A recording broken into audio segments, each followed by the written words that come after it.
আজি আপোনাক এটা সঁচা কাহিনী ক'ব খুজিছোঁ হা। এখন গাঁৱত এজন বহুত ধনী ব্যক্তি আছিল, মানে বিৰাট ধনী। তেওঁৰ ঘৰত 8-10খন গাড়ী আছিল। এদিন তেওঁৰ ঘৰত দুপৰীয়া সময়ত ভাত খাবলৈ লোৱা সময়ত এজন মগনীয়া আহিলে।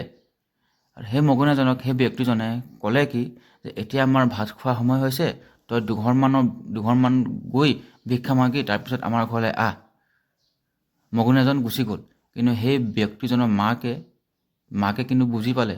সেই ব্যক্তিজনৰ মাকে মগনীয়াজন যোৱাৰ মাত্ৰ 5 মিনিট হৈছে, গোটেই গাঁওখন বিচাৰিলে, সেই মগনীয়াজনক আৰু বিচাৰি নাপালে।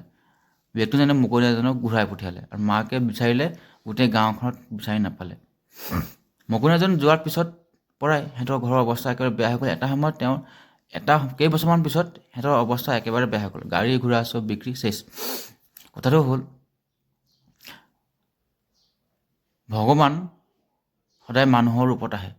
কেতিয়া কি ৰূপত আহিব আপুনি গম নাপায়। কেতিয়াবা মগনীয়া ৰূপতো আহিব। সেইকাৰণে আপুনি যোনে আপোনাৰ ওচৰত এনেকৈ হাত আগবঢ়ায়, সহায়ৰ হাত, তেওঁক আপুনি নিৰাশ নকৰিব। তেওঁক কিবা এটা দিব। তেওঁ আপোনাৰ ওচৰত সহায়ৰ হাত বঢ়াইছে, তেওঁ গম পাইছে যে ভগৱানে গম পাইছে যে এওঁৰ ওচৰত কিবা এটা আছে বা কিবা আছে, এওঁ মগনীয়াক দিব পৰা ক্ষমতা আছে বা কাৰোবাক সহায় কৰাৰ ক্ষমতা এওঁৰ আছে। সেইকাৰণেহে মগনীয়া বা কোনোবাই আপোনাৰ ওচৰত কিবা বিচাৰি আহে। যদি আপোনাক কোনোবাই কিবা বিচাৰিছে বা কিবা সহায়ৰ হাত আগবঢ়াইছে, তেতিয়া গম পাব যে আপোনাৰ কিবা এটা নিশ্চয় আছে গুণ। কিন্তু আৰু 10জনৰ ওচৰত যাব পাৰিলে হয়। আপোনাক কিয় চিলেক্ট কৰিলে? আপোনাক সেই মগনীয়াজনে চিলেক্ট কৰা নাই, আপোনাক চিলেক্ট কৰিছে ভগৱানে। আৰু সেইটো আপুনি বুজি পাব লাগিব। আৰু ভগৱান কেতিয়াও বেলেগ ৰূপত নহয়, সদায় মানুহৰ ৰূপতে আহে।